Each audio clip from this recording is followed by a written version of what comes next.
인생의 시작은 기다림으로부터 시작을 합니다. 교회 절기의 시작은 기다림의 대강절로부터 시작이 되는 것입니다. 이미 지난주에 우리 대강절 첫째 주일을 지나게 되었습니다. 교회력으로는 벌써 새해가 시작이 된 것입니다. 대림절, 대강절은 기다리는 절기입니다. 그래서 모두가 기다림에 대한 신앙으로 가득 차 있는 것을 볼 수가 있습니다. 성경은 하나님과 이스라엘 백성들의 약속을 기다리는 책입니다. 어찌 보면 기다림을 기록한 책인 것입니다. 구약은 오실 메시아를 기다리는 사람들의 기록입니다. 신약은 다시 오실 예수님에 대한 기다림으로 차 있습니다. 볼트만은 희망의 신학이라는 이야기를 했습니다. 희망은 여러분 기다림을 전제하고 있습니다. 그래서 기다림의 신학이라는 말까지 쓰게 되는 것입니다. 희망이 있는 사람들은 기다립니다. 승진할 희망이 있는 사람들은 오늘도 인내하며 기다리는 것입니다. 성공할 희망을 갖고 있는 사람들은 여러분 기다리는 것입니다. 희망이 있다는 것은 기다림이고 기다림은 또 하나의 축복입니다. 여러분 기다림에 대한 좋은 시가 있어서 소개를 합니다. 얼마나 언제까지 기다려야 하는지 모르지 언젠가는 만날 수 있음에 그 기다림이 행복인 것이다. 하루가 될지 한날이 될지 1년이 될지 아니면 영영 만나지 못할지라도 기다림이 있기에 하루하루가 행복인 것이다. 기다림이 있는 동안은 그 누구보다 행복인 것이다. 평생을 기다리는 행복으로 만족하며 살아야 할지도 나에게 기다림이 있어 행복한 하루다. 사랑이 있기에 기다림이 있고 그 기다림이 있기에 행복인 것을 오늘도 나는 행복을 얻기 위해 기다림을 시작한다. 여러분 오늘도 나는 행복을 얻기 위해 기다림을 시작한다. 여러분 기다림이라는 게 얼마나 큰 축복과 행복인지 아십니까? 여러분 어렸을 때 설날을 기다렸던 그 설레임을 아십니까? 설날 그 자체보다 설날을 앞두고 한 주 전부터 기다리는 그 설레임은 우리를 행복하게 만드는 것입니다. 아이들이 수학여행 날짜를 받아놓고 그 날짜를 기다린다는 것은 여러분 꿈을 꾸는 것과 같은 것입니다. 결혼식을 날짜를 잡아놓고 결혼식 날을 기다리는 젊은 남녀의 설레임과 행복을 우리는 짐작할 수가 있습니다. 기다림은 즐거움이요 또한 행복인 것입니다. 입학 날짜를 기다리고 승진의 날짜를 기다리고 만남의 날을 기다리고 약속을 기다린다는 것은 행복인 것입니다. 성경은 하나님의 약속을 기다리는 사람들의 기록인 것입니다. 메시아를 기다리고 다시 오실 주님을 기다리는 것입니다.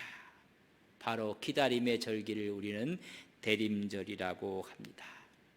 신약의 기다림의 대표적인 사람이 누가복음 2장에 두 사람이 기록되어 있습니다. 첫 번째 사람은 시므온입니다. 시므온은 누가복음 2장 25절에 예루살렘에 시므온이라 하는 사람이 있으니 이 사람이 의롭고 경건하여 이스라엘의 위로를 기다리는 자라. 성령이 그 위에 계시다. 이스라엘의 위로 메시아의 오시는 날을 기다렸다고 말씀해 주고 있습니다. 그는 나이가 많았고 경건했고 명망이 높았던 사람이었습니다. 그러나 그의 한 가지 기다림으로 인해서 오늘 성경은 그 위로를 기다리고 있었다고 이야기해 주고 있습니다. 시므온을 랍비라고 합니다. 성령의 임재 속에 살면서 메시아를 기다렸던 사람입니다. 두 번째 사람은 누가복음에 나오는 안나였습니다. 아셀 지파의 바누엘의 딸이었던 안나를 누가복음 2장 36절에 보면 또 아셀 지파 바누엘의 딸 안나라 하는 선지자가 있어 나이가 많이 많았더라. 그가 결혼한 후 7해 동안 남편과 함께 살다가 그가 결혼한 지 7년 만에 남편이 먼저 가고 맙니다. 그 당시에 결혼은 15전으로 했다고 이야기를 합니다. 37절에 보면 가부가 되고 84세 되었더라. 이 사람이 성전을 떠나지 아니하고 주야로 금식하며 기도하며 섬기더니 주님의 오실 것을 기다리며 섬겼던 사람 안나였습니다. 그의 나이가 지금 84이라고 이야기를 합니다. 15세 전후에 결혼했더라면 그의 나이가 지금 84이라는 이야기는 62년 동안 홀로 지냈던 여인입니다. 주님의 오심을 기다리며 성전에 섬겼던 여인에 대한 이야기입니다. 이 두 사람들이 이 땅에 오실 메시아를 만나는 축복을 얻게 됩니다. 마리아가 40일 되는 날 오히려 결례를 따라서 예루살렘 성에 올라가는 모습을 보게 됩니다. 누가복음 2장 22절에 모세의 법대로 정결 예식의 날이 참에 아기를 데리고 예루살렘으로 올라간 여인이 마리아였습니다. 마리아가 예수님을 품에 안고 예루살렘에 올라갑니다. 남자를 낳으면 40일 동안 부정하다고 했습니다. 40일이 지나야 정결 예식을 할 수가 있습니다. 여자를 낳을 경우에는 80일 동안 부정한다고 말씀을 해주고 있습니다. 첫 번째 성전에 올라가는 그날, 오늘 시므온과 안나가 메시아로 오신 그분을 만나게 되는 것입니다. 진정한 애국자였었고 민족을 사랑했던 안나와 시므온이었습니다. 메시아를 기다리며 그는 성전에서 섬기며 기도했습니다. 눈물로 기도하며 그 메시아가 어느 때에 오십니까? 언제 오십니까? 라며 하나님께 기도했던 사람이었습니다. 우리 민족이 언제까지 노마의 압제 밑에서 이런 압박을 받아야 합니까? 오실 그분은 언제 오십니까? 라며 기다리고 있었던 사람이었습니다. 왜 이들은 이렇게 기다리고 있었을까? 메시아 탄생에 대한 하나님의 약속 때문에 그렇습니다. 약속이 있는 사람은 기다립니다. 그 기다리면 또 다른 행복을 가져오는 것입니다. 기다림이 있는 사람은 고난과 고통이 와도 이겨내는 것입니다. 요셉은 꿈을 꾸었습니다. 그 꿈이 이루어지기 위해서 참고 견디며 기다렸던 사람입니다. 약속이 있고 미래가 있고 기대가 있는 사람들은 기다리는 것입니다. 그 기다림을 소중하게 생각합니다. 사람 가운데 가장 불행한 사람이 누군지 아십니까? 기다림이 없는 사람입니다. 약속이 없고 희망이 없고 미래가 없는 사람, 현실에 안주하고 현실을 도피할 수밖에 없습니다. 희망이 없기에 기다림이 없는 것입니다. 단테 신곡의 지옥편의 지옥은 이곳에서 일체의 희망을 버리라고 이야기하고 있습니다. 희망이 없는 삶, 그게 지옥입니다. 삶이라는 것은 기다림의 연속입니다. 약속을 기다리고 미래를 기다리고 희망을 기다리는 것입니다. 기다림 속의 인생은 여러분 삶이 진행되는 것이고 삶의 인도함을 받는 것이고 삶을 성취하는 것입니다. 태아는 어머니 뱃속에서 10달을 기다립니다. 지난 주간에 수능이 있었습니다. 수능을 보기 위해서 12년 동안 기다린 것입니다. 초등학교 때부터 여러분 농사를 하기 위해서는 1년을 기다리고 3년 농사를 3년을 기다리고 5년을 기다리는 것입니다. 운동선수들은 올림픽에 가서 금메달을 얻기 위해서 4년을 기다리는 것입니다. 미래에 소망이 있는 사람은 기다림이 기쁨이 되는 것입니다. 그러나 미래에 대한 소망이 없는 사람은 기다림처럼 힘든 것이 없습니다. 너무너무 힘든 것이고 견디기가 어려운 것입니다. 기다릴 때 사랑을 갖고 있는 사람들은 그 기다림이 여러분 지루하지 않습니다. 기다림 자체가 기쁨이요 행복이요 또 다른 사랑이 되기 때문에 그렇습니다. 그러나 사랑이 없는 기다림은 힘든 것이고 우리를 너무 어렵게 하고 죽을 맛을 경험하게 되는 것입니다. 어느 분이 농부에게 이렇게 질문을 했습니다. 농사를 짓는데 농사를 한마디로 정의한다면 뭐라고 정의할 수가 있겠습니까? 여러분 나름대로 답을 주시기를 바랍니다. 농사가 무엇일까? 늦게 농사에 뛰어들었던 사람이 있었습니다. 그 사람에게 이런 질문이 왔을 때 농사는 기다림입니다. 씨를 뿌려놓고 기다리셔야 됩니다. 봄에 씨를 뿌리려면 여러분 겨울을 지내놓고 봄을 기다려야 됩니다. 열매를 얻기 위해서는 여러분 여름을 다 지나도록 기다려야 되는 것입니다. 정확한 표현이라고 봅니다. 인생은 또한 기다림의 연속이고 기다림의 무대에서 살고 있습니다. 어머니 뱃속에서 10달을 기다립니다. 나와서 여러분 유아기를 기다리고 영아기를 기다리고 청소년, 장년, 노년을 기다리고 이제는 마지막 죽음을 기다리는 것이 인생입니다. 죽음뿐이겠습니까? 죽음 이후에 천국을 기다리는 것이 우리 크리스찬들의 삶인 것입니다. 누구를 기다린다는 것, 무엇을 기다린다는 것은 삶의 소망과 행복이 있다는 것입니다. 뭔가를 기다리는 사람은 아직도 희망이 남아 있다는 것을 이야기해 주고 있습니다. 2000년 전에 시므온과 안나는 메시아를 기다려왔습니다.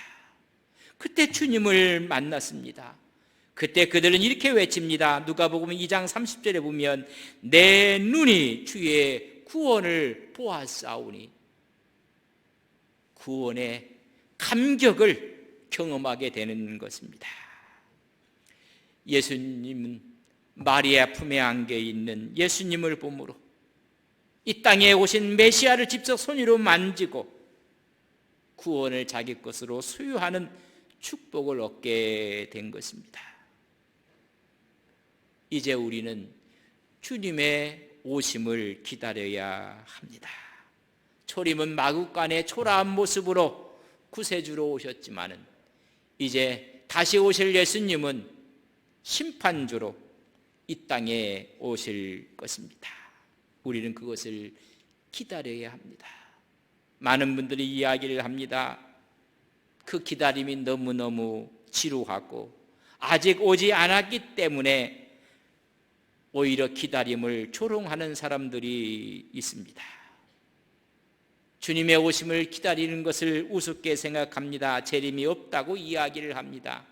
오늘날 지식인들이 진화론자들의 과학자들이 없다고 이야기를 합니다. 그 말씀을 베드로후서 3장 4절에 보면 이렇게 기록했습니다. 이르되 주께서 강림하신다는 약속이 어디 있느냐?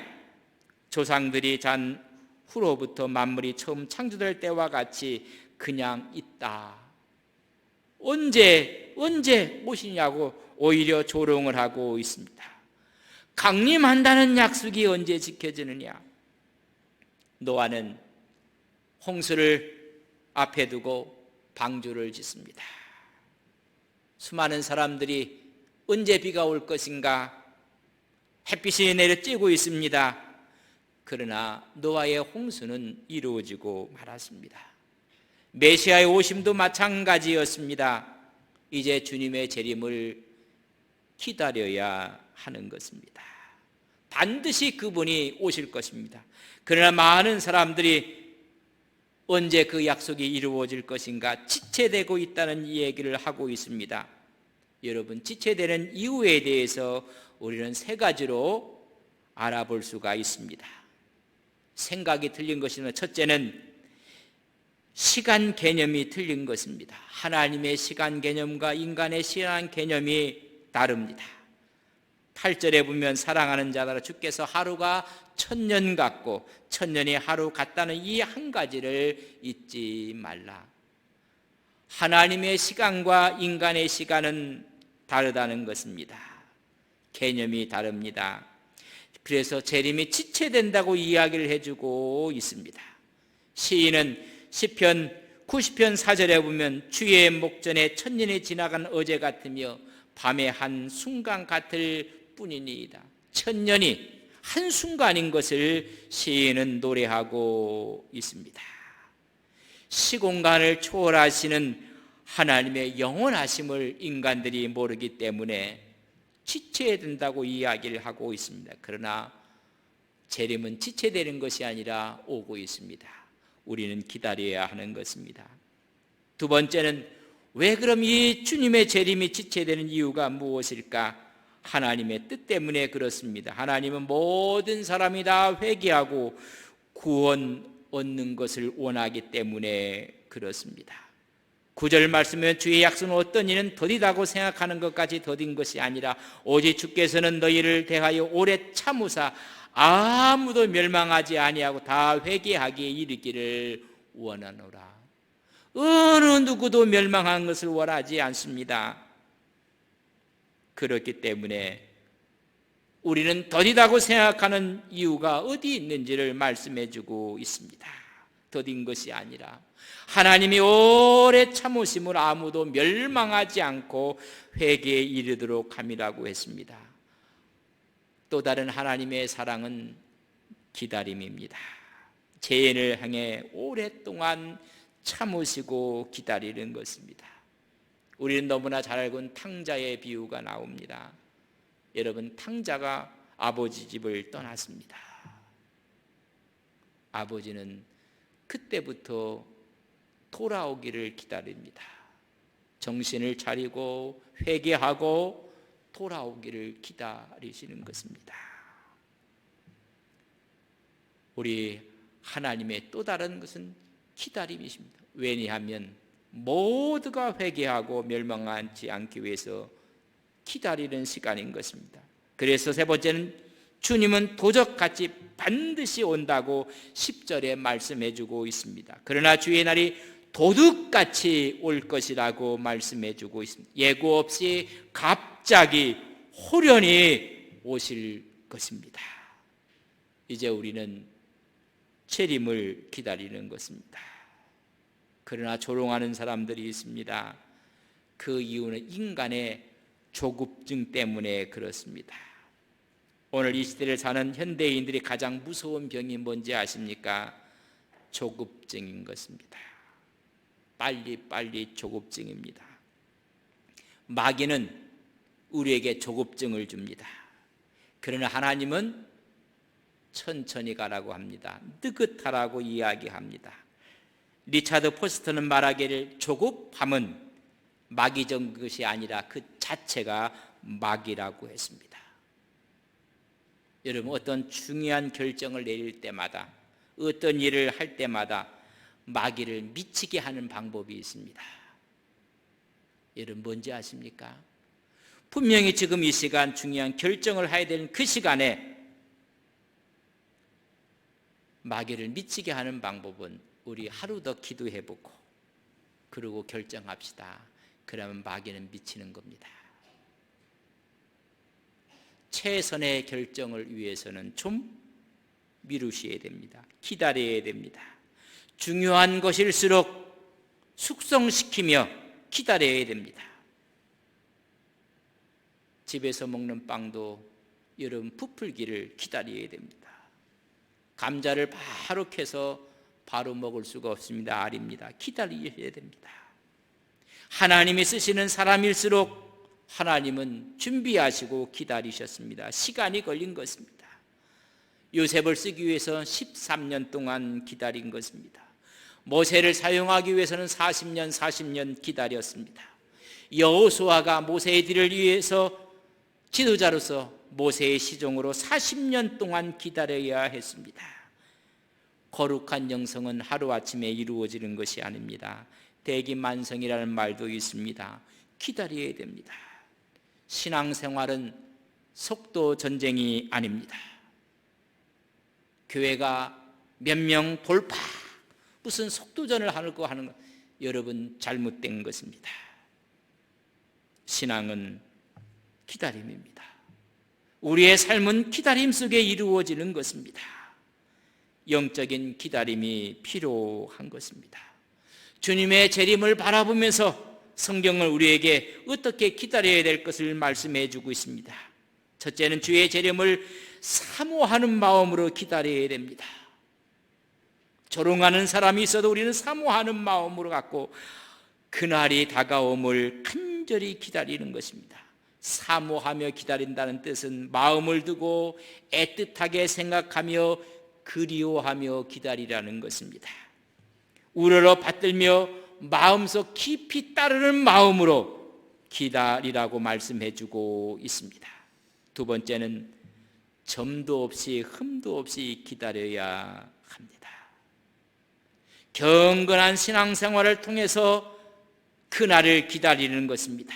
다시 말하면 정말로 기다리는 자들은 어떻게 살아야 하는 것을 보여주고 있습니다. 점도 없이 흠도 없이 기다려야 하는 것입니다. 인생이 어찌 점이 없고 흠이 없겠습니까? 이 말씀의 깊은 뜻을 이해하셔야 합니다. 우리는 어쩔 수 없이 점과 티가 있는 사람들입니다. 그러나 예수 안에 들어오면 십자가의 보혈로 우리의 점과 티를 말끔하게 용서해 주시고 하나님께서 우리를 받아주시는 것을 믿습니다. 이 말씀은 그리스도 안에서 그를 믿는 믿음과 교훈에 따라서 기다리라는 것입니다. 세 번째는 성경을 잘못 해석하면 안 된다는 것입니다. 기다림을 갖는 사람들이 성경을 잘못 해석하고 인위적인 방법으로 사용을 합니다. 아전인수격으로 그날을 정하고 그 마지막 날을 정할 때가 있습니다. 오늘 16절의 말씀에 보면 또 그 모든 편지서 이런 일에 관하여 말하였으나 그 중에 알기 어려운 것이 들어있으니 무식한 자들과 굳세지 못한 자들이 다른 성경과 같이 그것도 억지로 풀다가 스스로 멸망에 이르니라. 그날을 억지로 풀면 안 됩니다. 다미 선교회가 전 기독교에 큰 파장을 일으킨 적이 있습니다. 시한부 종말론자들 이장님을 비롯한 그를 따랐던 사람들이 1992년 10월 28일 날 휴거한다고 흰옷을 입고 그들은 모여들었습니다. 이장님은 또한 1999년 2000년이 오기 전에 지구의 종말을 선언하고 주님의 재림을 얘기했지만은 휴거도 마지막도 없었습니다. 함부로 잘못 해석해서는 안 된다는 것입니다.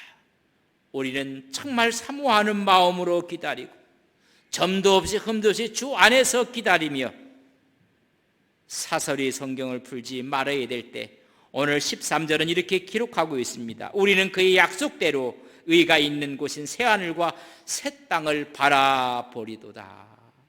여러분, 그날이 있음을 우리는 분명히 말씀한 것입니다. 예수 그리스도는 반드시 오십니다. 재림주로 오실 것을 우리는 믿습니다. 거짓 교사들이 아무리 조롱할지라도 반드시 오실 것을 우리는 믿습니다. 하늘과 땅의 모든 것이 사라질지라도 약속대로 주님이 반드시 오실 것입니다. 새하늘과 새 땅을 주겠다고 약속하고 있습니다. 여러분, 그렇기 때문에 신앙은 기다림인 것입니다. 기다림을 가장 잘 표현한 시가 있어서 그 시를 소개해 드립니다. 아동문학가에 했던 유경한 시의 기다려야지의 시입니다.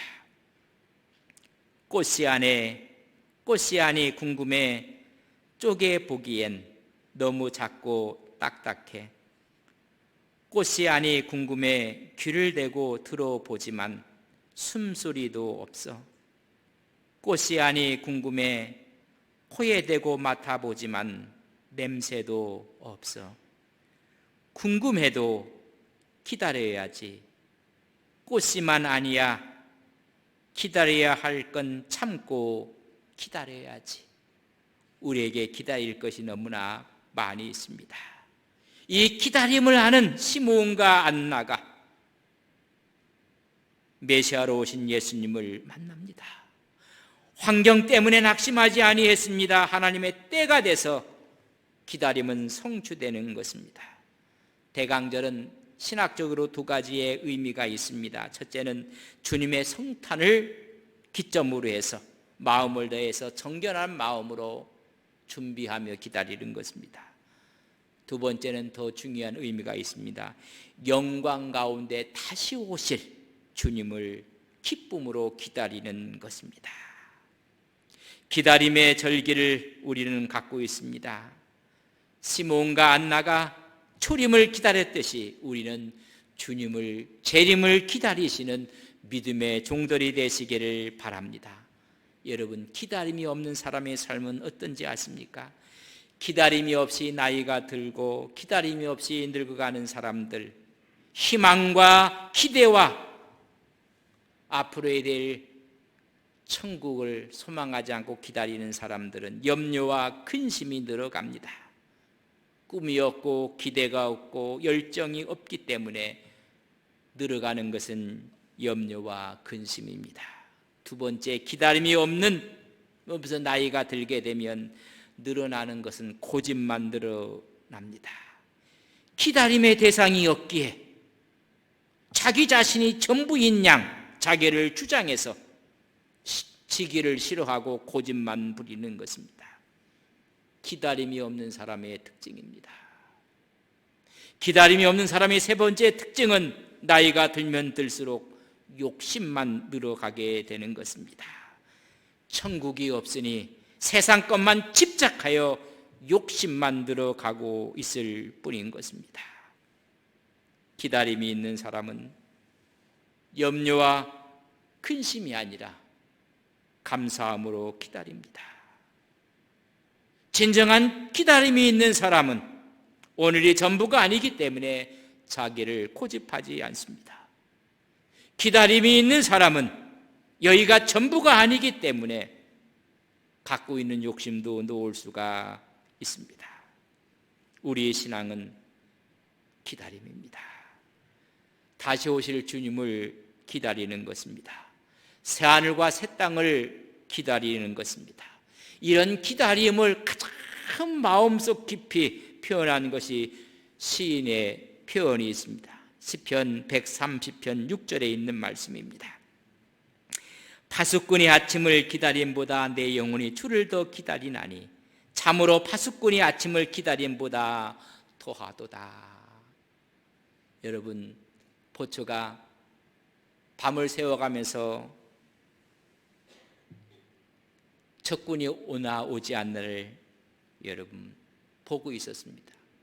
그러나 이 시간이 끝나면, 근무 시간이 끝나면 거기서 해방되는데 여러분, 그 초병이 그 시간이 오기를 얼마나 기다리겠습니까?